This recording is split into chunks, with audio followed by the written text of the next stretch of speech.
and welcome to My Xbox and Me, episode 163. I'm pretty sure last week I said that, but it wasn't. I got the numbers wrong. Numbers are hard. I am one of your hosts, MC Fixer, alongside Gatorade's Get Hype Moments himself, Snow Bike Mike. How are you, Snow Bike Mike?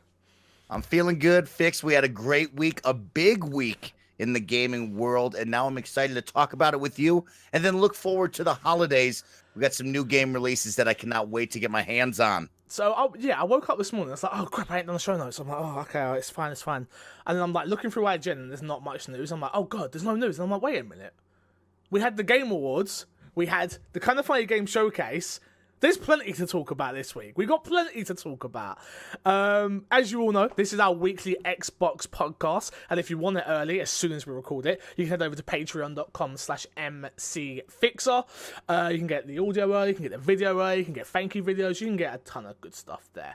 I still know about Mike's address to send him something. I'm still waiting. I'm waiting. It's coming, alright? It's coming. Apart from that, go subscribe to the YouTube channel, youtube.com/mcfixer and youtube.com/snowbikemike. You can find us on iTunes, SoundCloud, Google Play, and of course, Spotify. The show goes live every Friday on those platforms for non-Patreon supporters. Let's get straight into it and what we've been playing. So what has been in your box this week, Mike? What have you been playing? I got 2 games on my Xbox going down. Of course, Just Cause 4, I jumped back into that. I gave you my early impressions. And really, we had a busy week, so I didn't play too much of it, but I did have one thing on my mind.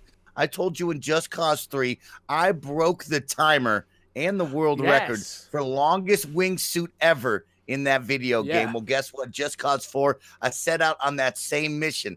Fix, I unfortunately can report to you that I did not break the timer, but I did set a long record of 36 minutes wingsuiting straight.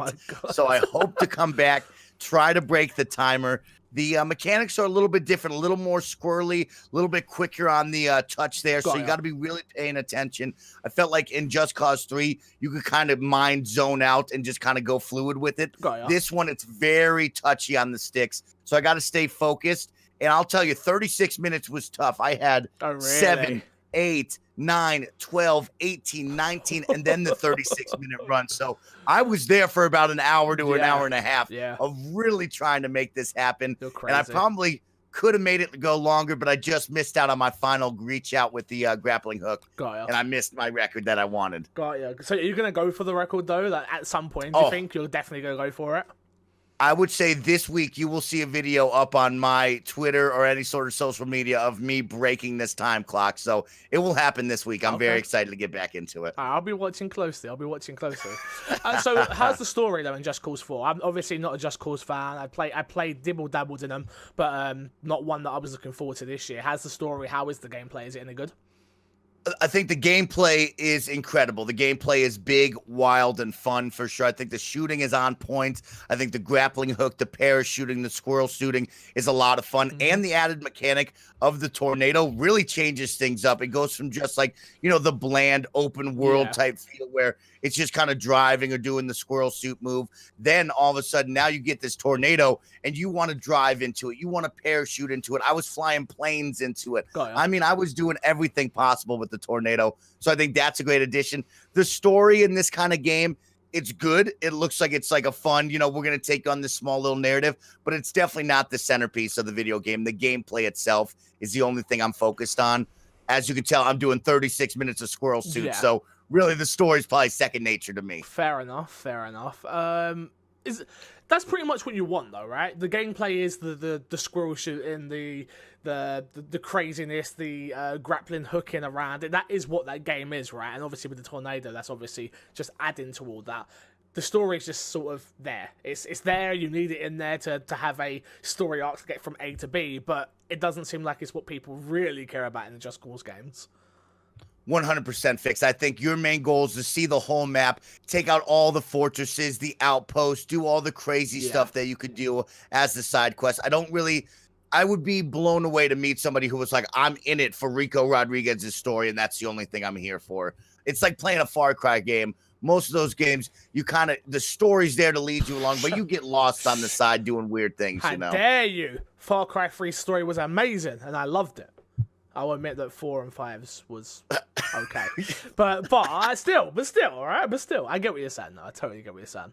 The only thing I've played this week on my Xbox, obviously Rainbow Six, obviously FIFA. They're boring ones, so don't worry about that. Again, I feel like I'm just gonna stop saying those at this point. If you want to hear me talk about that, email in. Otherwise, yes, I'm playing those games.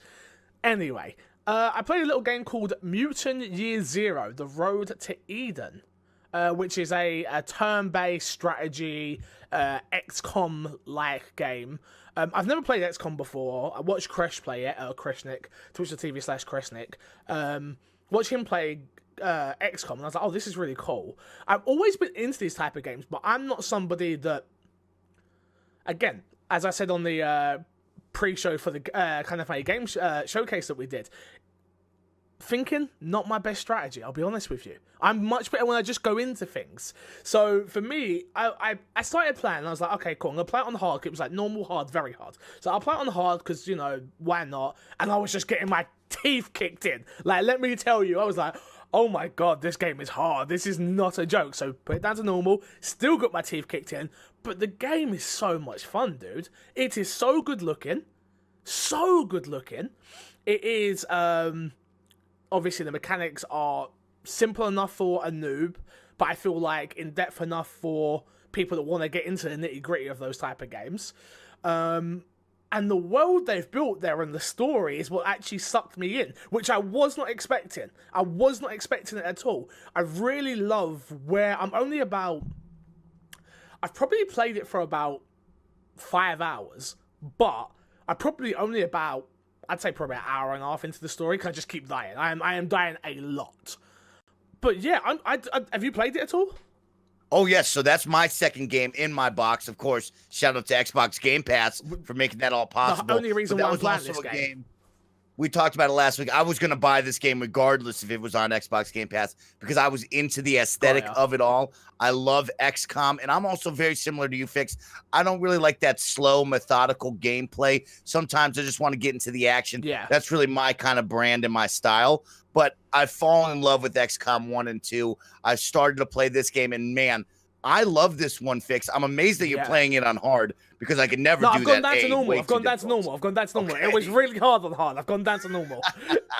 But I like it because I think it's more the barrier to entry isn't like, man, you look at XCOM and you're like, man, that's so tactical. That's so slow. Mm-hmm. This one, I love the over-the-top world view where you can run around, you're looting items from the side, then you can go set up an ambush, as opposed to XCOM where you literally go from one point to the map to the other point and you're just dropped into the grid base. There is no walking around. The story isn't like, hey, we're going to talk. We got all these voice actors to make these characters seem relevant. It's like in XCOM, you get a soldier. If he dies, we move on to the next one. Dude, just to touch on the voice acting is fantastic in this game.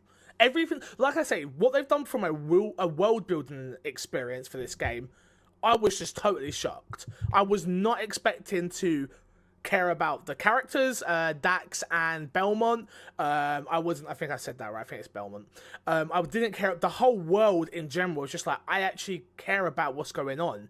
I love the items that are being picked up. It's like a refrigerator or a boombox, and they're like, the ancients have left this. This is a refrigerator. It was to keep things cold, and it's done in a serious tone, but with like a underline of humor, where it's like the character who is speaking is like, oh my god, I can't believe I found this. It's so, this is a magical piece of gear, but the way it's written is quite humorous as well. I found. I don't know if you had the same totally. thing. No, I felt that the moment you get the boombox, which is one of your first ones, he's like, oh, stay away from that. They called it a boombox because it explodes. And you're like, well, I don't think that's what it was. And like the two of them are kind of looking at it. Yeah. So yeah, I love the voice acting. I think that adds such a huge touch to it. Instead of just being nameless soldiers like we talked about in XCOM, like you're falling in love with these characters. And man, the world, the aesthetic of all these characters are so out there, so different, so crazy, that really got me invested. And I'm really digging it, Fixed. And I think what made me love it so much is that top-down get the worldview where you can walk around and loot around like I touched on. That one broke up the monotony for me and really got me indulged in the story and the landscape. So that saved it for me. And I'm loving it. I'm still early. Yeah. Can't wait to give it more time though. Yeah, like I say, I'm still very, very early, like super early. But for some reason, I just want to keep playing. I just want to keep going and keep going and keep going. And it's really sucked me in. I think about it quite a lot where I'm like, oh. And like I was playing it so much and I weren't doing a lot of damage, I forgot to go back to the hub world to then go and upgrade weapons. And then like there's a whole sort of there's a whole story in just the hub world as well. The characters in there, and it's just so much fun. If you've got Xbox Game Pass, you have to check out Mutant Year Zero 100%. If you're into tactical turn-based games, it is extremely hard, but when you win a battle or when you do it, it's extremely rewarding in my opinion. Oh, so cool. And you touched on it too, like the underlying extra detail that they have, from even a skill tree to the weapon upgrades. Like there's a lot going on in that game that you could either play at the base level, like me and Fix just running around shooting, or you can really dive in there and you can start reading up on the lore, the myth. You can upgrade skills. There's a lot going on in this game. And I love it. I love it. Yeah, just last thing on this is like the testament to how good the game is for me, as we all know, hate reading, hate collectibles in those regards. I hate it. But I do sit there, I'm streaming the game, but when I'm sitting there, and my chat's perfect, they don't take the piss out of me or nothing like that, thankfully. But when I'm sat there, I'm reading it out, I'm like, oh, this is actually really interesting. Like there's subplot stories going on through these notes, which are interesting. They're not just like, hey, honey, there's like this one which is quite funny, not a spoiler really, but there's one where he's like, oh, I think he left the dog in the car or something like that, and the dog passed away and he replaced the dog, and then like didn't tell his wife, but then he died, so he was trying to leave a note to let the wife know that's not her actual dog. It's just like, this is fun. This is a lot of fun. It's a lot of fun. Enjoying it a lot, man. That's awesome. Anything else you played, or is that about it? No, those are my two games. It's been a heavy smash touch week. on one coming up. I just got a code for Subnautica. Okay. Very excited to jump into that one, but we'll touch on that coming out here for the winter of arcade. Yes, definitely. Well, let's get into the topic of the show this week. Topic of the show this week, we got two, obviously. We got the big one, which is the Game Awards, and we've got the pretty big one as well, actually, which is the Kind of Funny Game Showcase. I thought but I've got the news of the winners. I've got a few of the big news drops from the Game Awards and Kind of Funny Game Showcase. There was so much that we can't get through it all in an hour show. It's never going to happen. So if you haven't watched those shows, go and watch them. They're worth watching. But what I really want to talk about is, especially for the Game Awards, is what we actually thought of the Game Awards. What did we think from a production value, from a pacing point, from a announcement standpoint, and obviously we'll go through the news and the winners just after we get through topic of the show. But yeah, starting off, Mike, what did you think of the Game Awards all in all? Incredible. I think that you can see the progression, the detail, and the improvement for the past 5 years, and really paid off into this Game Awards. I think this is the best he's ever done. We say that after every year, but truly, if you look back on all the years, there's some ups and some downs. This one, I think, had nothing but ups. I could probably tell you less than 1 or 2 downs, probably 0 downs in my mind. That's how much I enjoyed the Game Awards. I thought the presentation was perfect from Jeff Keighley and his team. I think we really shined the light on the awards. Yes. We didn't overshadow them with too many announcements or trailers looking into the future. Of course, we still have that conversation of like, how much can we really look into the future when we should be looking at now? Like God of War, great speech at the end there. Couple of big speeches from Sonic Echo Fox there. That was beautiful. But I mean, all in all, I think this was the best one he's ever had. Yeah, I'm with you. I think it was probably the best Game Awards we've ever had. I think we both come at this from such a different point of view, because what time was it when it showed for you? That was 6:30 when it started for me. So, okay, a good time, really. So you just got... Oh, that's a perfect time. A lot of people get home from work at that time. They get to sit down, relax, and watch whatever the piece of content they want to watch. So for us over in the UK, it was 1:30 in the morning. I will admit, and I want to say this going in, I woke up at 6 o'clock in the morning that day because Haley wasn't well. So I was awake all my life. I was awake for 22 hours by the end of it. So it really, really, really messed me up. And towards the end of it, me and my chat, we got a little bit salty. I'm not gonna lie. All of us were like, just give us what we want. Go! The whole time we were kind of acting like whiny little babies. I'm not gonna lie to you all, which was a shame, but it's what happened. Overall though, I did think it was actually really well paced. I thought that the announcements were big enough. They wasn't too small. There wasn't one that really got my juices going, if I'm honest. But that pug is so cute. Those pugs, I love them. Get over here. It's right. But yeah, no, it's one of those ones where I'm like, pacing-wise, I thought it was perfect. Announcement-wise, it's kind of hard to be like, oh, you should have had better announcements. You can only announce what you have there to show. From an X-Points point of view, we didn't get much. The big one was obviously Obsidian's game, and we'll talk about that a little bit later. But overall, I'm really, really happy with it. It did shine a light on the awards. It was about the awards. And this is what I want to remind people, especially in my chat. I don't know what your chat was like, but my chat, I feel like they were very much worried or moaning there wasn't enough announcements, which wasn't true, in my opinion. I thought there were plenty of announcements. It just weren't announcements what people really, really wanted. Like a lot of people, the Marvel vs. Capcom exclusive on Switch, Marvel Ultimate Alliance on Switch exclusive. That was a hype moment for me because I own a Switch, but my audience is mainly Xbox, so they're like, oh, well, that's no good to me. Yeah, I just feel 3.5 hours it was. I thought that was quite a good amount of time. I was saying this to Crash the other day, which was, he was saying, oh, what did I think of it? I said, I thought it was good. He said, what do I think about the ads? And I was like, but the ads have to be there. I don't get why people get a little bit jaded when it comes to ads. Nobody, I don't even think myself included, I wouldn't have paid to watch the Game Awards. Like, I would want to watch it for free, the way I have been the last few years, but I wouldn't have paid £5 to watch it with no ads. So if this is how we're going to get this show for free, let's stop complaining about the one what everyone was moaning about was the non e-cigarettes, the non-vaping. Oh, the truth campaign? That was good. That was easy there. The problem is I've been told is it's not actually truth. There are some truths to it and some of it's not true. It's it's an ad campaign. Look, not everything's going to be factual. Like, go do your own research. But it's just like, I just don't get people that complain about ads in this regard. I just don't.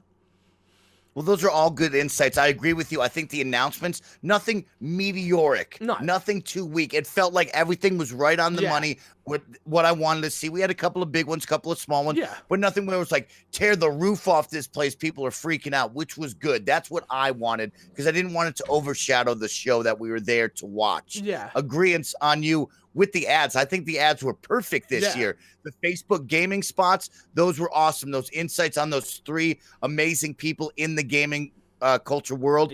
Awesome stuff to see. And then as well, the only ads that I had, I guess you can count in the truth ones, but they were just the big 3 ads. So you had Nintendo Switch ads, you had PlayStation ads, and Xbox ads. Those were all perfect to me, as opposed to a couple years back. You know, I wanted the Schick Hydro Man to come back, but did you really want to watch Schick razor blades for 4 hours or 3.5 hours? No, you did not. So really, I thought the ads were perfect this year, like you said, Fix. On the other hand, the 3.5 hour show, I'm heads and tails on that. Yes, that's a good show. We get to reward everybody. Everybody gives a speech. Everything is great. It's a good, long, meaty show. On the flip side, I'm like, man, 3.5 hours is kind of a long time. Can we nail that down to 2.5? Or is that too short of an experience? But 3.5 is pretty meaty for you to be all the way across the world to watch that. For me, I think the show started at 5:30. Thing didn't end until 9 o'clock at night. So that's a pretty long day right there to watch. Yeah, see, I come down there. I think I come down there from a content creator's point of view. And for me, 3.5 hours to spend with my community, in chat, talking, and we're all together, and we're all talking about the thing we love, which is games, and we're getting to see these amazing speeches, which none of them went too long, getting to put faces to names and stuff like that. For me, the length was perfect, but I'm always someone that enjoys long things. Especially if it's a work day, it's like, yo, 3.5 hours out of a work day. I'm like, yo, and I get to just sit there and commentate all day. I'm in. Like, for me, I'm in. Like, that works for me. But I totally get what you mean. I think, again, I wouldn't have had such a... I don't think negative's the right word, but I suppose it could have come across negative on stream. well, say negative for a lack of a better term right now, a negative response to it towards the end there, if I wasn't so tired. I was just so worn out, where I was just like, it's 5 o'clock in the morning, I've literally been away 24 hours, I need to go to bed, just give me the Marvel Avengers trailer, which we never got, and then we got it bloody in the morning, and I'm like, ah! So, yeah, but I get it, I totally get it. I'm with you, I can totally see why people would think it was too long, but I did think it was kind of the sweet spot for me, from a viewer experience and from a content creator experience. Yeah. That's great insights right there. Next one, which is, what do we think of the Kind of Funny Game Showcase? Again, one that myself and Snowball Mike got to do a pre-show, post-show, and live reactions for together over on my channel, twitch.tv/MCFixer, and Snowball Mike's channel, twitch.tv/SnowByteMike. Mike, this is obviously one that's near and dear to our hearts. It's a community that we are both a part of, has helped us become... I'll speak for myself, you can speak for yourself, has helped me become the person that I am today, helped me have the career and job that I have right now, due to the community, and this was just one of those moments where, if I wasn't in it and I was watching on my settee, I think I might have even cried a little, because it was just, to me, it was such a, oh my god, we've gone from, and again, I say we, like, where we got stuck in it or something like that, we don't, but it does feel like that, which is, we've gone from a spare bedroom to having our own showcase, and that only happens because of people like us and the community that Kind of Funny are built. So, what did you think? How did you think it went? Was it too short? Was it too long? What were the announcements like for you? Was it to your expectations? I thought it was perfect. And it was a huge milestone for the Kind of Funny team, like you said, to grow from a spare bedroom to hosting their own showcase in the absence of PSX, to share their platform with so many creators, developers, and publishers, to put them on the map, to say, hey, here's all these awesome games that couldn't have been talked about this year due to the absence of PSX, might not have been big enough to make it into the Game Awards. These guys crushed it. So kudos to them for all of their hard work. You know, Greg Miller said it best. He believes this was the biggest event, biggest milestone, and biggest career achievement in his whole entire life. You know, I say nay to that, but I agree to him. I say nay because Greg Miller's biggest achievement in his life is creating Kind of Funny, creating a community that will support him through thick and thin, support those 7 employees, and then support one another. I would not be here without the Kind of Funny crew, to be able to be best friends with MC Fixer and so many around the world. So his biggest achievement is bringing this community together of best friends, creating such a harboring and fostering community. That should be the biggest one. But of course, this was a giant one for Greg Miller, for him, Tim, the whole team down there, to cut something up, to bring in 69 plus video games to talk about. Wow. And I think it was perfect. I think the time of an hour and about 10 minutes, an hour and some change is what we'll call it, was really well done. I think all the cuts, the edits were perfect. The breakaways to different awesome hot spots in San Francisco. I mean, you got to see the Golden Gate Bridge. You got to see the city skyline. You got to see the couch where Kevin sleeps. Those are all great cutaways that made you smile, made you laugh, and kind of took you out for a moment. You saw so many games, whether they be the 30-second to a minute long trailer, whether they be the sweet montages. You were in it. You were developed in it, and then you had to be pulled out sometimes, or else you'd get lost and all that.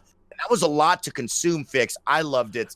Any big games that stood out to you? So let me go back a second before we get there. I'm 100% with you. From a pacing point of view, I thought it was perfect. From a production point of view, I was, oh my God, it was beautifully shot, beautifully lit, beautifully, just everything was perfect in the way it was shot and put together. Excuse me. My one critique, which is weird, which it's like, there was so much, and the problem I had, which I did a great job of like putting up the names of every single game and release dates. Like I say, production-wise, amazing, but 69 games for me is too much. It was actually too much for me. Where I've now come away from the show, I've come back, and I'm like, crap. And maybe that's because I'm in it and I'm reacting and I've not watched it back and I'm trying to focus on my chat and I'm trying to focus on being a good host with you. And maybe that's why I couldn't got it all. But I only remember like 4 or 5 games that really stuck in my mind. Judgment being one of them. Obviously the spin-off game in the Yakuza series, it seems like. Yep. Yep. And then now we're gonna get to some games that I don't remember the names of, unfortunately, which is the Ape one, which was kind of like Hotline Ape Out, thank you, which was like Hotline Miami, sort of just going around smashing people, throwing them out of windows. The police are coming for you, using police officers to shoot. Like, it was just crazy. Looked fantastic. Obviously, The Walking Dead, which we'll get to a little bit later. But yeah, it was just, there was so much there, and I just enjoyed every single moment of it.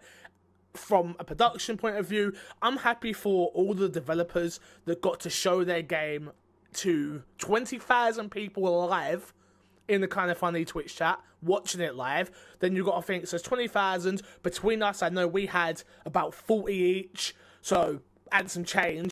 So there was a lot of eyeballs on this product, a lot of eyeballs.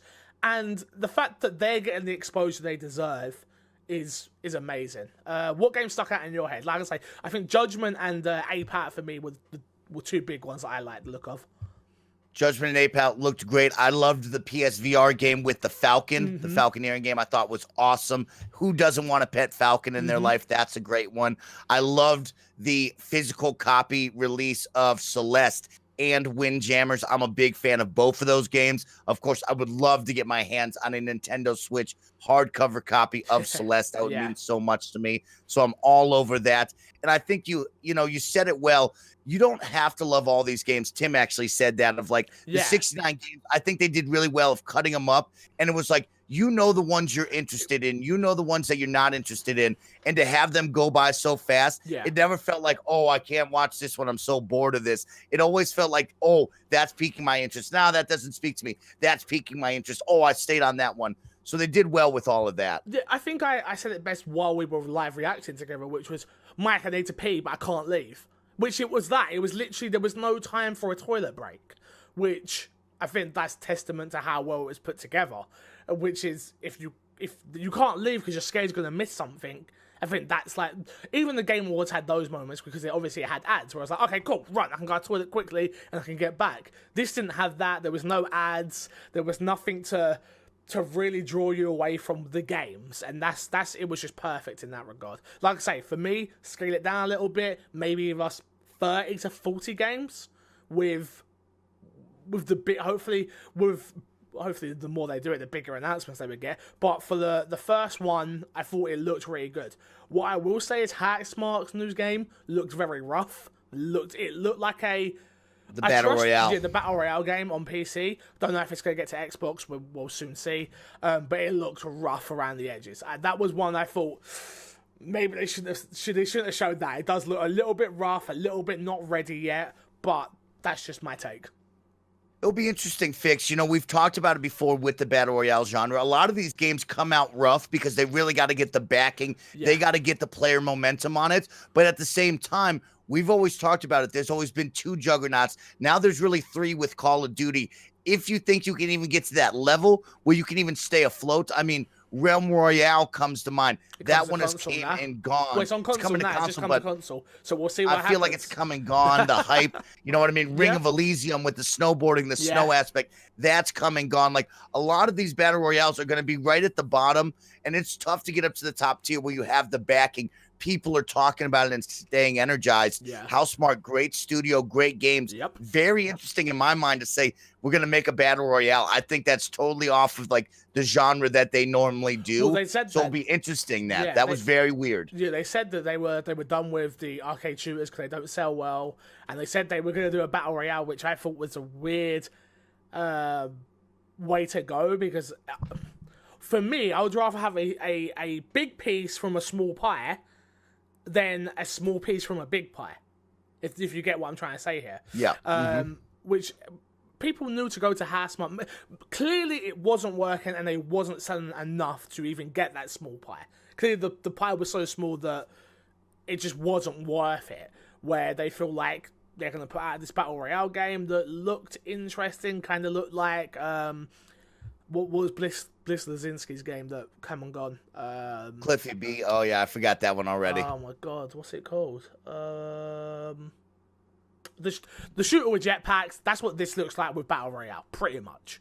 So we'll just have to wait and see where that comes. But overall, Love the showcase. Cannot wait for them to do it next year. They have to do it every year now, in my opinion. Do you think so? Ooh. Do you not think they need to? I don't know. I think you let PSX come back. But you got to think of just the bandwidth. I agree. I would love to see them do their own Nintendo Treehouse type thing once a year where they get to showcase people they know in the industry and do all that. It's just tough. That's a lot of bandwidth taken away from them. Greg said it best in that Game Over Greggy show behind the scenes of like, he's not only answering 4,000 emails, trying to organize this showcase, but he's also on 5 different live shows throughout the week. It's like, that is a lot. But I did like the growth aspect of what they saw of like, maybe we can reach in the community with Irrational Passions, OK Beast, Trevor Starkey, maybe an MC Fixer. Do you know what? Wait. I knew I was meant to complain about something, Snowbite Mike. How did we get missed? The kind of funny game showcase is happening. They're putting together a hype reel of people in the industry busting their butts, and they don't holler at Snowbite Mike? They don't holler at MC Fixer? Dog. Shout out to OK Beast, of course. I see them in there. Irrational Passions, everyone that was in there, fantastic. But you couldn't fit the Tomb Home, the pre and post show hosts. The official, we weren't official, we were totally unofficial. But I don't know what happened there. I don't know if my agent missed up, like my agent didn't get back to me with that one. Maybe I missed the email, Mike, you must have missed the email. It must be what happened. You pulled the Gary Whitta. You just don't care. You didn't see the email. Oh, no, I totally care. Deal. I'm not putting no Gary Whitta. I totally care. Where was my email? I'm very upset. No, I'm joking. Let's get into the news. But before we do that, let's talk about our Patreon producer, Mike Lynch. Mike Lynch, thank you so much for supporting this show, dude. Without you, it does not happen. Where the hell have you been in my Twitch chat? Because I miss you. Let's get into the news, though. Game Awards is obviously the big topic, so we'll go through the winners of each awards, the ones that I wanted to put in, to be honest with you. Game of the Year went to God of War, which, for me, is my Game of the Year overall. Not something I'm going to get into in depth here, but we will talk about it on From the Gamers when that comes back at the beginning of January. Maybe we get Snowbite Mike on that show, but we'll see. Other than that, did you agree with God of War, or was you a Red Dead guy? No, 100%. We said God of War last week in the pre-show predictions, and, I thought it was God of War. We were worried, though. Red Dead started winning a couple of ones right off the bat, and I think everybody was like, oh, God, this is about to be the Red Dead year here. But, I think everything evened itself out. God of War got what they deserve, and it was a great one, for sure. Yeah, definitely. Best action game went to Dead Cells, which totally agree with. What have I got? Best action/adventure game went to God of War. Best role-playing game, Monster Hunter World. Best game direction went to God of War. Best narrative, Red Dead Redemption. Best ongoing game, Fortnite. Rainbow Six was robbed. Best score, Red Dead Redemption. Best audio, Red Dead Redemption. And best independent game went to Celeste. So overall, like we said, the Game Awards was pretty good. Yeah, I was scared for a minute there when it was like, Red Dead Redemption. I was like, oh no, it's going to clean up everything. Oh no. But it's testament to how good that game is. It's testament to how much it resonated with some people, and some people it didn't. I am super happy God of War won Game of the Year over it, though. Just my opinion. No doubt. I mean, it's a testament to Rockstar. They come out with these finely crafted, these incredible open world narrative games that when they release, you better move out of the way because here it comes. Yeah. And that was a big one. I mean, I bet you if we rewind to when GTA 5 was released, we probably have the same conversation of like, oh gosh, here it comes getting everything. Because this Rockstar team, they know what to do when it comes to making these games. Yeah, definitely couldn't agree more. At the Game Awards, Microsoft detailed the Winter Arcade promotion, a program that highlights 9 indie games with an incentive for purchasing one from December 4th through to December 21st. The Winter of Arcade games and dates, here we go. So you got Monster Boy and the Cursed Kingdom, which was December 4th.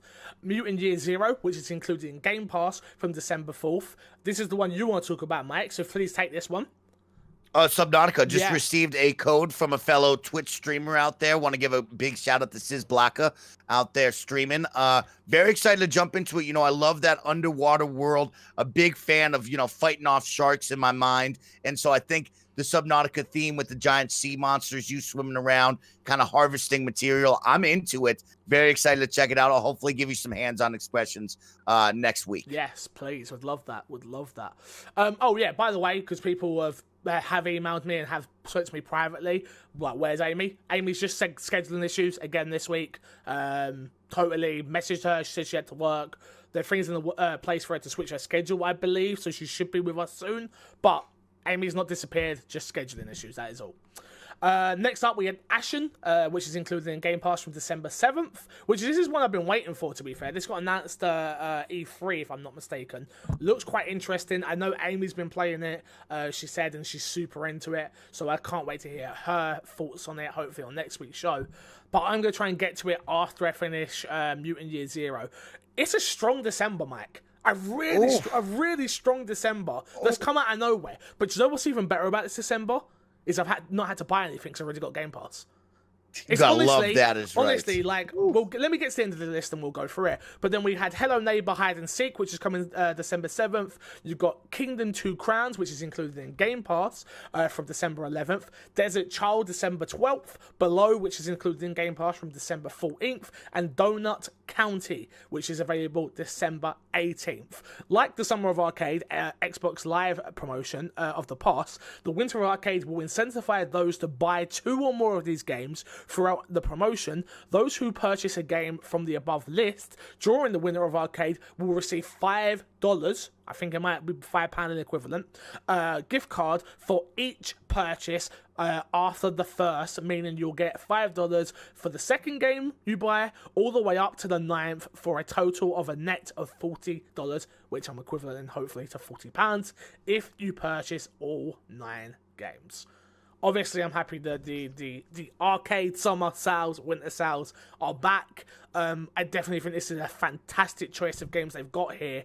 And I love, obviously, the fact that some of these games, and the ones that I really cared about, if I'm honest, are actually included in Game Pass. But yeah, so Below's coming finally. That got announced this week, which is like, I played Below at EGX, Rees. Got to play hands on it. It's fantastic. It's as good as you think it is. Definitely check it out if you have Game Pass. And if you don't buy it, like, seriously, you're going to get rewarded for buying more than one of these games, especially with the blowback system type of thing from Xbox. So if I had to pick 2, I would go Mutant Year Zero and Below, because those are the 2 I've played. From a viewing experience, I think I'd go Mutant Year Zero and Ashen. Ashen looks fantastic. How many of these are you picking up, Mike? I'm going with at least 4 right now. I could already go off of. I have Mutant Year Zero, thanks to Xbox Game Pass. Tom Bach will not stop calling and texting me to play Ashen. Oh, really? Because it looks so good. He's loving it, and I love that there is the co-op nature of it. So very excited. I love when people can carry me through these Dark Soul type games, because I just don't have the skills anymore like I used to. Exactly. Subnautica, I'm very excited to check out. Like I said before, I'm actually very interested in the Hello Neighbor Hide and Seek, and then of course Below. So there's a couple games here that I'm into. Hello Neighbor, the Hide and Seek, is the co-op one, and I'm actually really interested in that one. Can't wait for that to, like, it's already out. I can't wait for me to get hands on it. I'm trying my best to actually finish some games at the end of the year. I still haven't played Tomb Raider for Game of the Year talk. People have been asking, when is Game of the Year talk going to happen? We've still got this week, next week, the 24th, which is Christmas Eve, so we won't be recording then. Try and speak. We got to sort out some scheduling. I'm good to work whenever, but we'll see what you can do. And Amy, I think we do it the first week back in January, which would be the 30th. No, that's New Year's Eve.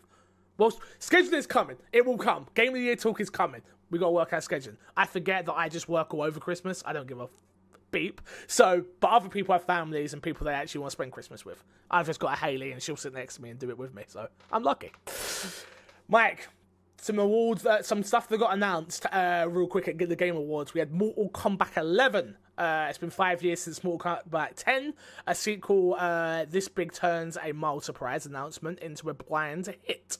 NetherRealm, founder Ed Boon took the stage to present the best sports/racing game, where the trailer actually interrupted it. Fans won't have to wait too long. It's on the PlayStation, Windows PC, and Xbox One from April 23rd, 2019. So you want to talk a little bit about this one?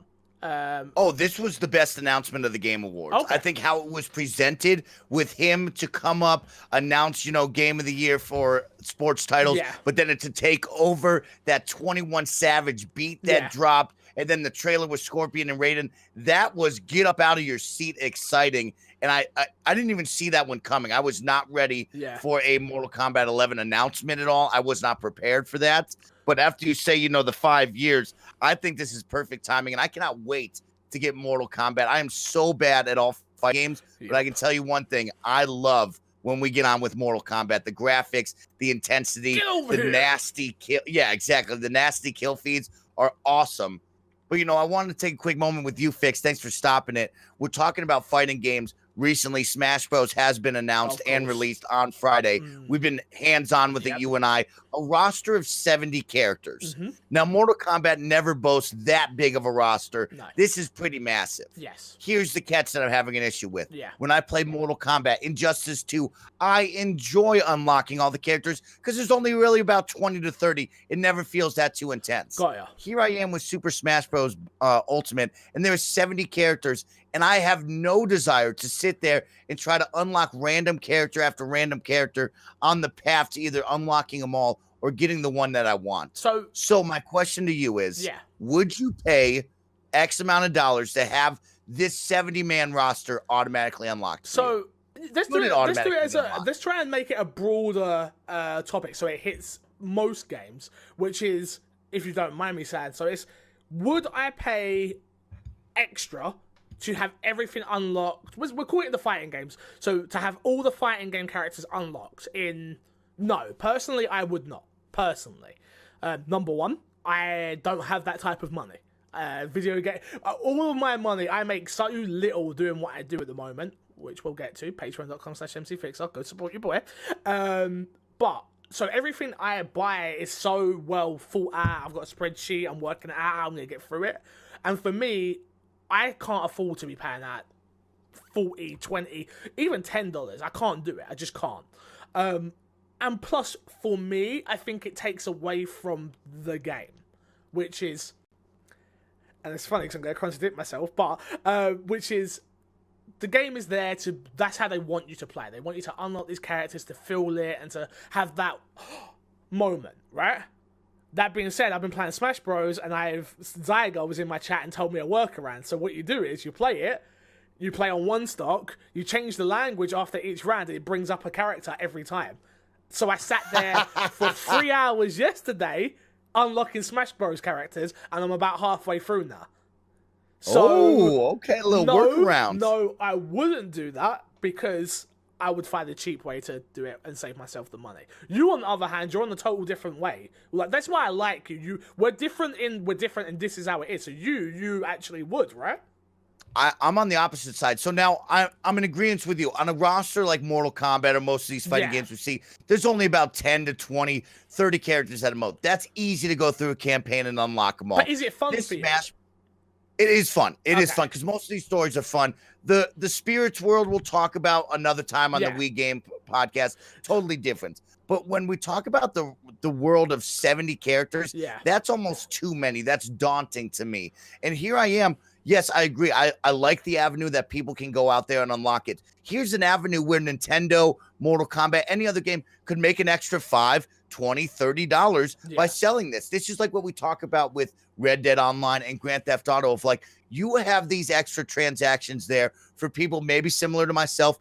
I don't have time to play 70 characters in Smash Bros. Fix said it just last segment. There's so many games out right now. I cannot slow down to try to unlock my favorite fighter in Smash Bros. I need to go in my lifestyle. And what I want is simple. I want to play Smash Bros. With every single character unlocked, ready to go. That's usually how I see fighting games. It's tough for me to be like, oh, I really want to wait around so I can get Scorpion unlocked. No, I need this character now because I want to play as them. I don't really want to learn the mechanics as somebody else and then have to go learn the character that I want to play as. So I just see it as another added revenue source of like, why would you not add that in there? Hey, here's the fighter pass. If you want to get all 70 characters unlocked, give us $10. Bang, I'm in it for that. Yeah, I get where you're coming from. I totally do.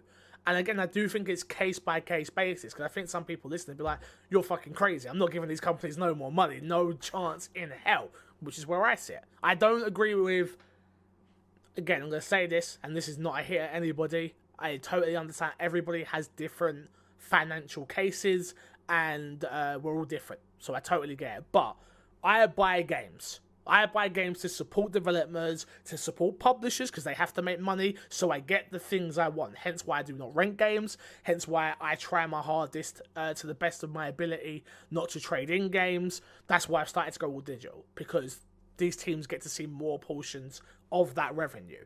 I think the problem you get here is it's the slippery slope, isn't it? Of, cool, people will automatically assume if I'm paying money to unlock these characters, they're going to add a unnecessary grind in the game, so it forces me to do it. This is what people had a problem with Assassin's Creed, which I don't think there was an unnecessary grind there. I thought the game was quite deliberate, and it was, if you want to pay to get this XP boost, you can. If you don't, no problem. But I think that's where the slippery slope comes in, where it's like, it only takes one dev to do it wrong, then the internet's on fire. So, yeah. But I totally get it for people like you, Mike. You can afford it, and you don't have the time. So why is that option not there? I get it. I totally get where you're coming from. Totally. You said it best right there with Assassin's Creed. That one jumps to my mind of like, how well done was that? Here, you can clearly play the game, or you can buy this little extra bonus that might help you go a little bit faster.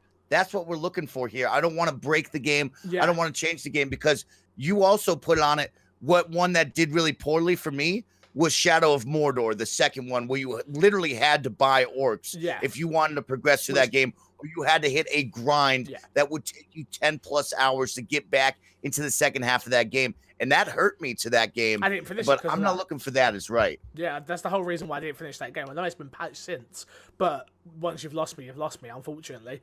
But yeah, I totally get it. I do. Next one we got is Far Cry and New Dawn. Ubisoft poorly kept secret leaked the night of the Game Awards. Obviously, they put that little teaser trailer beforehand, which was like, oh, what is this? And it is Far Cry and New Dawn. At the Game Awards 2018, they showed the official trailer. It's the spin-off game set in Montana. It takes place straight after the ending of Far Cry 5. So if you don't know the ending of Far Cry 5, pause for 2 seconds. We're about to spoil it. So the world gets nuked, obviously, and you are going in what is left of this Montana world, which I actually think is quite a smart way of doing it, actually, which is like, cool, we haven't got time for a whole new Far Cry 6. Not ready, no chance. What we're going to do is we're going to use this map that we already have. We're going to, obviously, it's going to be added and look totally different, but a lot of the groundwork's already done there. I think it's actually really, really, really smart. Something that the Ubisoft team that are working on this done with, obviously did with Primal, with Far Cry 4. I actually think it's a smart way of doing things. Where'd you come down there? 'Cause I've seen a lot of people on the internet like, this is cheap, this is poor, even if this is just reused assets and blah, blah, blah, blah, blah, blah, blah, which I'm sure some of it is. But I actually think it could be quite cool. No, I think it's super smart. Unfortunately for me, it's not what I wanted from the Far Cry. But like you said, this was a quick transition to get the title back out there to compete with this post-apocalyptic area. We're going to see it again with Rage 2. This game, I'm sure we'll see another one very similar to it. But man, I think they did well using the assets they had. We're going to continue the story. You already have the villain from Far Cry 5 coming into this one, Joseph. So that one's fun. I think the 2 girls look really cool. They remind me of Beyonce. So I think that will be fun to check out. They got a crazy dog up in the mix. It's going to be Far Cry shenanigans. And this will be a new take. We've never seen that post-apocalyptic. We're a bunch of outlaws losing our mind Mad Max style. So it'll be fun. And man, Rage 2, this game now with this theme, like there's a lot of themes coming out that remind me of Mad Max and all that kind of jazz. It'll be interesting. I think you said it best though. Using those assets was a quick turnaround, a smart move. Not what I wanted. I wanted that Jurassic Park game that we talked about. I would love to see that one day from them. But unfortunately, I won't play this. Far Cry 4 and Far Cry 5 for me. You said it at the top of the show. Far Cry 3, incredible. Far Cry 4 and Far Cry 5, I've been getting motion sickness from, and I've had to stop about halfway through each game. So I now will commit to not getting this game as much as I know I would like to break that rule. I just get too motion sick from it. Fair enough. Well, the big news, more than even the game, I suppose, which was the release date for the game, which is February 15th on Xbox One, PS4. obviously, I'm pretty sure Little Smith's like in his basement crying right now. Matthew, I'm sorry. Like, this is going to eat away at Crackdown 3, dude. This is like... Oh, God. Interesting. Can you believe it? Like, I was going to play Crackdown because, Xbox exclusive, of course. I've got Game Pass. Why wouldn't I check this out? Oh, oops. Far Cry. So I feel like this is ridiculous. I can't believe that this has actually happened. But, yeah, this is going to kill Crackdown. This is going to kill Crackdown 3, dude. That's interesting. I'll keep my eyes come February on that one. I don't know if I'm on the same fence as it will kill it. It will be all up to reviews and the publicity of it. I think that's what it'll come down to. We'll see. Nobody cares about Crackdown now. So the fact that there's going to even be something else out there for people to care about, they care about this way more than they care about Crackdown. I'm sorry. I care about Crackdown Fix. That's all that matters. Me and Terry Crews care about Little Smitty cares. And Little Smitty, I'm here with you. A couple of other weirdos like yourself, you can all sit in the corner together, like sharing your Crackdown news, but the rest of us will be playing Far Cry and New Dawn. Next up, Dragon Age, question mark. BioWare has dropped hints about the next Dragon Age game. 2014's Inquisition was the most recent. Last week, we read it on the show, obviously, that the news was that they are working on Dragon Age. At the Game Awards, they had this super weird trailer, I guess. It was sort of like, look, it's Dragon Age, but it's not Dragon Age, but we don't know if it's Dragon Age, and they didn't excite. Why not just put what? I feel like that was just such a waste of money, which was just like, why not just put Dragon Age and the title? Why not just give us the title of the game? Like, you lose nothing from that. You get people hyped that care about Dragon Age. Instead, they gave us this super teasy trailer that just left a lot of people confused, if I'm honest. Where did you come down on that? I totally agree, Fix. I think that was maybe a misstep, an interesting step at that. It was 100% a teaser trailer is what we'll call that, with that little quick 5 to 10 seconds. Yeah. But I agree, to a I like Dragon Age, but I'm not like committed to that. And I think the wider public would have saw that and said, what does that even mean? What is that game? Like, because there was no Dragon Age written in it at all. There was no title splash screen, like you said. They should have had a title splash screen, or at least Dragon Age pop up. Because to somebody who might have been ill-informed, I looked at that like, is this Dragon Age? What game is this? I don't know what's happening. Exactly. Yeah, it was just a strange one. I was just like, really? That didn't need to happen. And we already knew it was coming. We knew that BioWare was coming with this game. They said they were working on it, so yeah. Weird. Next up, which was probably, I'll give you Mortal Kombat was probably the biggest. This was probably the second biggest game to come out of the Game Awards, which is the Outer Worlds. Okay, It's the Obsidian Entertainment's new game with the co-creators of the original Fallout. If I'm gonna just shoot from the hip here, if I'm being honest with you, it looked like a polished Fallout game with a mixture of just very good graphics. It was like, oh my god, it's the engine that we actually want to play an RPG on. If I'm honest, I like Fallout 4 fine. It was a good game. I enjoyed it when I was in it. Looking back on it now, I'm like, oh yeah, it is kind of a bit of jank. There was a lot of jank there, if I'm being honest with you. This looks like what I would expect the next Fallout to look like. Like, there's no way they can keep running it in that weird engine that doesn't look great graphically. This looks like a next-gen RPG. And honestly, if I'm being totally honest, this gets me so excited for Obsidian Entertainment's next game. Because it's like, oh, okay, cool. That's going to be exclusive to Xbox. This looks amazing. If they can create a great world with this, people were saying, well, if this does well, do you think that we see the sequel go exclusive? I generally don't think so. I think that Xbox are going to want a... See, that's such a hard statement to say. It's so hard. If it's doing well, I suppose there's no reason for them not to, right? But 100%. But I do think they want brand new IP as well to be building. But I suppose this is kind of like... what's it called? Jeez, what was We Happy Few? Like, if that game sold well, we would get a number 2. It clearly didn't do crazy, so I think they'll move on to the next project. I feel like it's the same thing here, which is What did you think of the look of this, dude? Because I really was like, oh, okay, this actually looks dope. Really, I'm on the opposite side. So, A, you called it Obsidian showing a game. I did not think they were going to do that. B, I like the aesthetic. I love the Fallout type nature of the game. But to me, I said, oh, man, that looks like a Fallout game.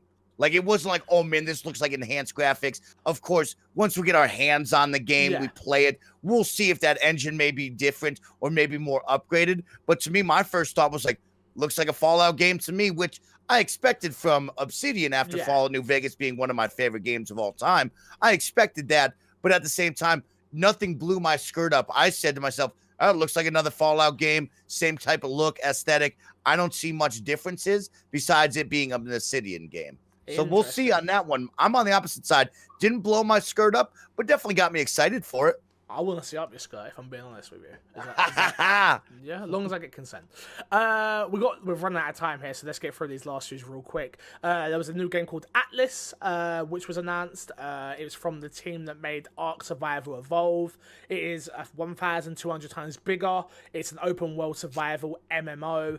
Armored up knights on horseback and just everything imaginable, apparently. Studio Wildcard says that a single world has 40,000 players in it. Woo! It's launching in Xbox. It's launching on early access on PC next week and will be on Xbox preview program next year. This was one that I'm sure when it gets here I'll be more interested, but the trailer didn't do anything for me. Oh, really? Yeah, for me, I've got Ark Survival Evolved. It was so in depth where, like, I remember I watched my brother-in-law play it a ton, and I was like, "What are you doing?" He's like, "I'm hatching eggs." I'm like, "So why do you keep leaving your Xbox on?" It's like, "Oh yeah, because I've got to leave it on for 5 days." So I'm like, "What?" And he's like, "Oh yeah." I'm like, No. Like, I get it for the people that love it, and I know a ton of people have been like, "Please fix, let's play it." I've got it on Switch now, because I got a code for it, and I'm just like, no, I'm good.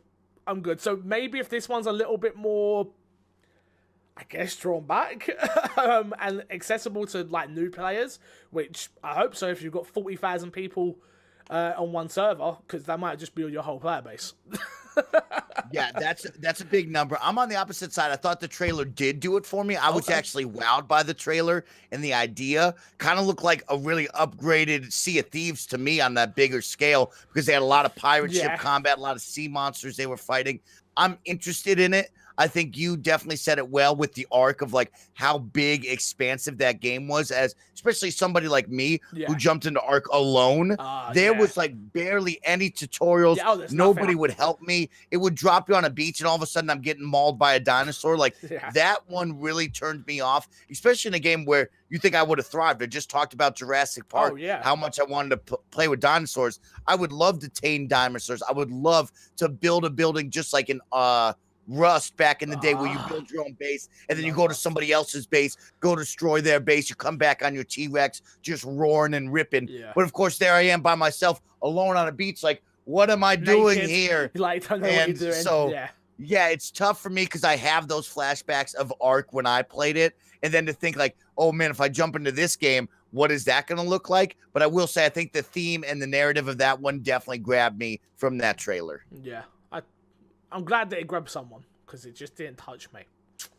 Next one, which was announced at the Kind of Funny Game Showcase, of course, is Telltale's The Walking Dead, the final season. Third episode will release next month. Episode 3, Broken Toys, will launch on all platforms January 15th, 2019, and will be released by Robert Kirkman's company Skyband, following the majority studio closure of Telltale Games. In addition to the episode 3 news, Skyband also assured fans that the past seasons and episodes are back up on stores soon, and should all be fixed before Broken Toys launches. Next up, just to go quickly, because I know we got to get you out of here, Mike. Team Meat are releasing Super Meat Boy as well in 2019. So we'll do those two together real quick. Are you a Walking Dead fan? The Telltale games? Big Walking Dead fan. Played them all. I'm a big fan. Of course, was crushed by what kind of happened and transpired a couple months back. And I think that was one of the biggest announcements from that Kind of Funny Game showcase. A perfect place to spotlight it. Yep. You know, Greg is so ingrained, entrenched with those creators and developers over there that it was really honestly a touching moment right now. But it's interesting because we just played Thief of Thieves on Xbox Game Pass by Skybound. Seemed like only the logical step of like, if this is Robert Kirkman's, you know, idea and creation of The Walking Dead, he should have absorbed that from the beginning. Of course, there's a whole lot in the back end that I'm kind of skimming over. But at the same time, that's a great statement to bring them in and ensure that we're going to finish up this season and this story with Clem. Yeah, I haven't played episode 2 yet due to the fact that it came out obviously in that whole kerfuffle where I was sort of torn between, well, do I play it or do I not play it? Because I don't want to play it and not get the ending. Where I don't want to be sucked in even more so like I was in episode 1, because I loved episode 1 of the final season. But that was all happening now. Obviously, we've got the news that it's all happening. It's going to be playable and stuff, so cannot wait. And Super Meat Boy looked fantastic. It was a great show, game showed, at the showcase. Yeah, obviously I'm happy it's coming to Xbox, and I will not play it because it's too hard and it will frustrate me. Are you into Super Meat Boy? It'll be interesting. You know what? I've never played Super Meat Boy, but over the year that I've had playing The Messenger, Dead Cells, and Celeste, I'm kind of working my way into that, you know, bang your head against the wall genre of that perfect platforming, that frame perfect stuff. And I'm interested in it. I think you put them both. That's the beginning of the show with Super Meat Boy. That's how we wrapped up the show with Walking Dead. Both of those trailers were really good. Interested in Super Meat Boy. Can't promise I'll play it, but I'm kind of working my ways up into that kind of game. Fair enough. Games with gold this month. You've got Xbox on the Xbox One. You've got is it Quebec 2? I don't know how you say it. I'm not quite sure on that one. Yeah, Never Alone from December 16th to January 15th. Cube was December 1st to December 31st. Race to the Sun, November 16th to December 15th. On the 360 side, you've got Dragon Age 2 from December 1st to December 15th. And Mercenaries Playgrounds of Destruction for December 16th to December 31st. We've got one email in Fixer Sack, so let's do it. If you want to email in, you head over to myxboxandmepodcast@gmail.com. That's myxboxandmepodcast@gmail.com. Questions, comments, concerns. Nah, I'm going to read this email. I started reading it, and I was like, all right, cool. The problem is, what I need you guys to remember when you do email in is, can you give us a little bit of context in the beginning? Because it's been a whole week, or maybe 2 weeks when these questions come in. You might be episodes behind, and the question comes in, and like, I don't even remember what we were talking about last week. I'm not going to lie. This one says, hello, hello, MC Fixer and Snowbite Mike. I do agree. See what I mean? You agree with what? I don't even know what we're talking about. I do agree that games can be overpriced. Did we talk about games being overpriced last week? I don't know. Like you said, we're on a lot of content. Sometimes we do so much content. I'm just like, I say a lot of things, like, generally. But I'll read this anyway. And please don't take offense to that. We want you, like Fix said, write in a little more detail. We want to talk about it, but it is easy for me and Fix to forget. Fix is on like 30 shows a week. I'm working on top of 9,000 feet up on top of a mountain freezing to death. Sometimes I forget things. That's my 100%. Bad. That's my bad. But I imagine we spoke about it last week. I can't remember. I do agree that games can be overpriced, but I do try and show. Oh, this is Joe. This is about the GameStop. GameStop. Yep. It's very hard, see. We got it. We got there, bro. We got there. Okay, start again. Here we go. I do agree that games can be overpriced. I do try and shop there, but it makes sense as I don't want Amazon to be the only game in town, as that can't be good for anyone but Amazon. I'll read it all, then we'll break it down. Yeah, that said, I cannot deny I use Amazon a lot, ordered 3 things last night. I also try to do digital as much as I can, but when a game is £10 to £15 less as a disc, it's a no-brainer for me. I either get the disc version if I really want it now, or just wait. I also tend to use Game/Asda to buy credit for Xbox, PS4, Switch, as I won't put my credit card on there. It's just too easy to go, oh, hey, new game, and £60 later, I've bought a game I don't really need. Or at least making me walk 10 minutes to Asda's makes me think if I really want it. Take Just Cause 4. And thank you for the review, Snowbite Mike. It's a game I do want to play, but I also don't need it now.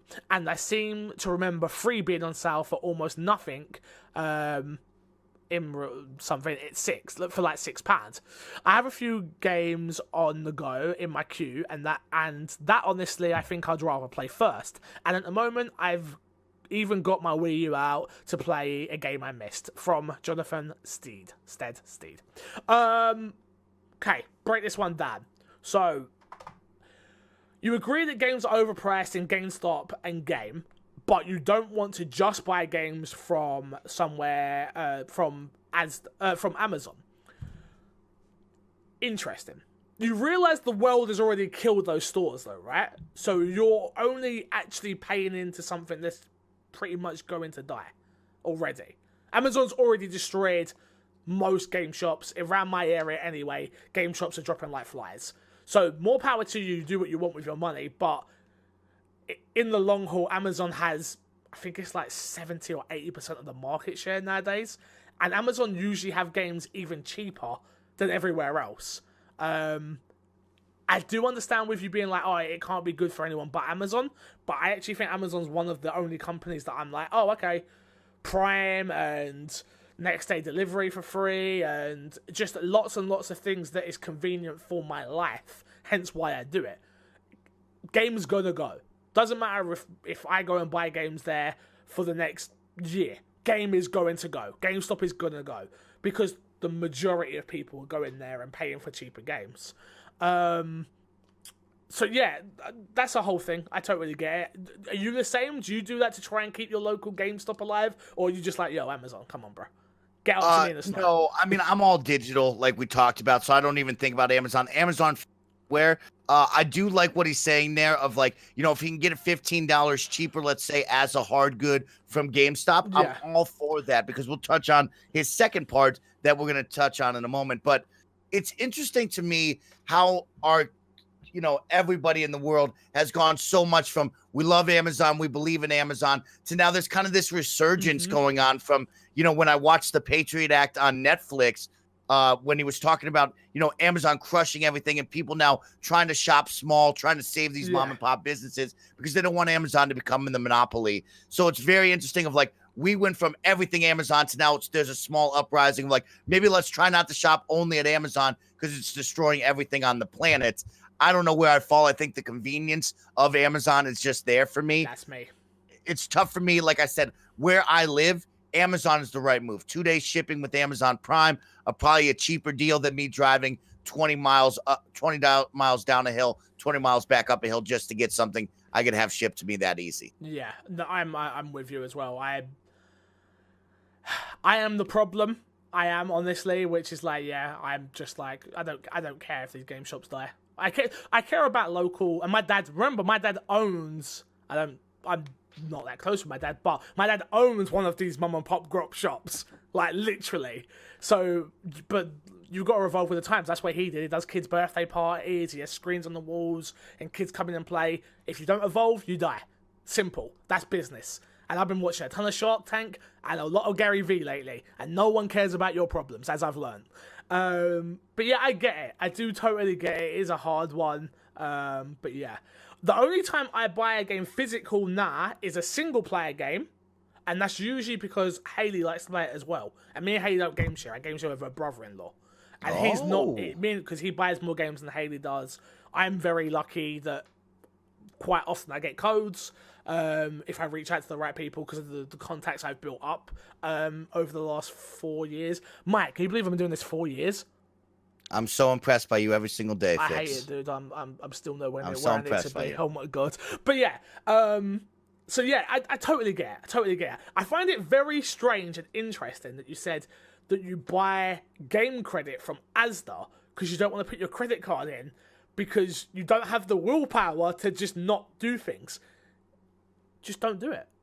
But I get it. Again, it's just a weird old thing. So you'd rather give Asda a percentage of your 10 to £15 than giving it directly to PlayStation, Nintendo, or Sony. PlayStation, Nintendo, or Xbox, sorry. Which means they lose out on money, which could be reinvested into the ecosystem, buying new studios, or publishing games. Just if everybody did that, we wouldn't get the things we want because their margins would be down. Something to think about. Something to think about. Interesting. Well, because Asda must have some sort of kickback. Asda's like a Walmart. So I was just saying, yeah, okay. like I was just saying, I don't even know what that is. Asda's like our version of Walmart. It's a shopping center. Has like clothes. It has games. It does a whole thing. Yeah, it's like that's what that is equivalent. So it's like they must take a percentage of that £15. Where if you did it strictly through the store, again, I do not own stock in any of these companies. I couldn't give a crap what you do. Just a food for thought here. Yeah, just interesting. And then Snowball Mike, thank you for the review, pretty much. So.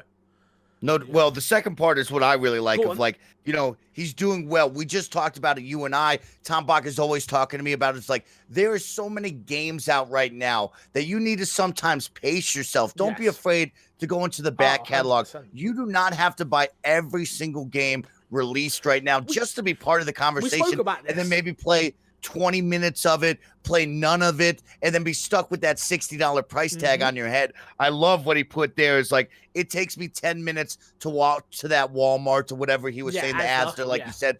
I love that. I sometimes enjoy, you know, I want to go make a purchase. I'm feeling like, man, my wallet is burning today. I got to go buy something. To take that walk, clear your mind, think about something else for 15 to 20 minutes, really puts that in perspective of you of like, man, did I really need Smash Bros. Unlimited where I might play 20 minutes of it, an hour of it? Hey, did I really need Tomb Raider when I only played half of it? Some of these things start to roll in your mind. And then when he put it, I just saw Just Cause 3 for pennies on the dollar. Yeah. There you go. Wait a little bit longer. My biggest one was We Happy Few. I looked at you, Fix, a couple weeks ago. I'm like, I wanted this game. I needed this game.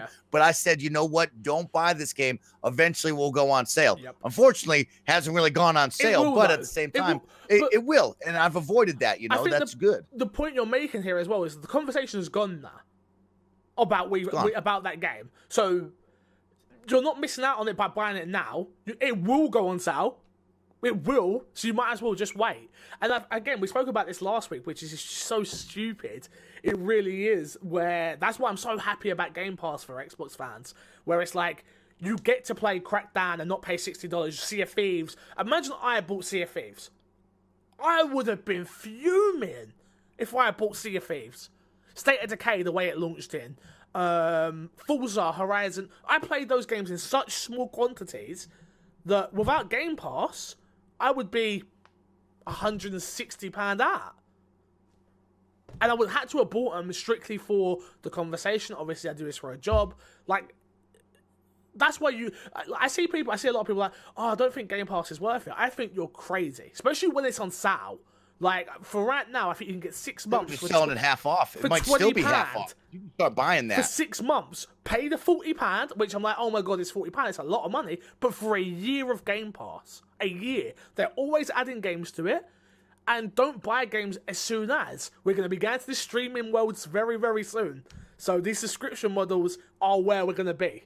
So yeah, really interested to see where we go from here. Really am. Love it. Thank you, Jonathan, for the question. Thank you so much. Again, remember, if you want to email in, myxboxandmepodcast@gmail.com. Anything you want to talk about, just give us a little bit of context if you can, please. Mike, let's plug, and get ourselves out of here. We got to plug this week, my friend. What is going on? It's your boy, Snowbike Mike. And of course, I just want to plug my social medias. Go check me out on Instagram, Twitter, and Twitch at Snowbike Mike. And remember, each and every Sunday night, we're hosting the Snowbike Mike Sunday Tournament Series. Nice. Last night, we just got done with Smash Bros. Ultimate. It was so much fun. 16 community members battled it out for bragging rights, the championship crown, and of course, sweet cash money, y'all. What? So make sure you're here for number 4 next week. How much money was involved? We had $100 prize pool. Winner walked away with $40. Second place took $30. Fourth place took $10. Third place took $20. Bro, I'm in. When's this happening? Next week? Every Sunday. That's good. Bro, who's putting up this money? You? That's me. Jeez, I'm in. I'm going to practice. What we plan next week? Let me know. You'll know the game by Tuesday. Is right. We always pick Tuesday. That's like a week's worth of money. I don't make that in a week sometimes. I'm out here. Let's go, boy. I'm just going to go hustle and Snowball Mike's chat from now on. Like, let's go. That's what I like to hear. So just like Fix, I want you to come in here. We're building a community. It's a great way for you guys to play games with each other. Yeah. And really the goal is for aside, me to be able to practice my shoutcasting as I aspire to maybe one day be an esports shoutcaster. This is how you do it. You practice, you practice, you practice. And no better way than using you, the best friends, to play these games so I can practice them. So think about it. Every Sunday we're doing that. Man, I wish you was in the UK. If I told you, you'd be sick. The amount of people I know. Shout out to my man Rahul, who knows a ton of the ESL guys. But he's introduced me to so many of them, and they all say to me, "Oh, do you want to get into shoutcasting? We could probably." And I'm like, "Nah, sorry, that's not me. That's not me." Like, I swear on the internet, and I'm as Greedy Ears called me in my Twitch chat. I am relatable, and that's now my new thing, Mike. I hope you know. I want to be relatable. I want to be called the relatable one, MC Fixer. Okay, I can do that. I fight for the everyday man and woman, and we just don't give a fuck. So I like it. I want to become. That's my new T-shirt design. I've got to come up with it. I'm relatable. I want it to be unrelatable, and then an MC Fixer logo. I'm going for it. Let me know on Facebook, Twitter, Instagram, MC Fixer, if you'd buy that T-shirt, because I have to get like 10 orders before I can order them. It's so much. It's so expensive. But if you want to follow me, like I said, MC Fixer everywhere. YouTube.com/MC Fixer is the big one. Mike, I could do with some plugs out there on the internet right now, dude. I'm not going to lie to you. We are 45 subscribers away from 3K, and I want to hit it by the end of the year. So if you aren't following or subscribed on my YouTube channel, youtube.com/MC Fixer, please go hit the subscribe button. I put out 7 videos last week, I should say. He did. Reaction videos. It was a lot. Reaction videos of Resident Evil stuff, which that's good shit right there. The Marvel reaction stuff, obviously the My Xbox and Me podcast with myself and Snowbite Mike, and some other stuff. So if you like content, I've got it for you, and go there and check it all out. Mike, thank you so much for your support, dude. Thank you so much for being on the show. And until next week, I will love you, leave you, and see you all later. Goodbyes.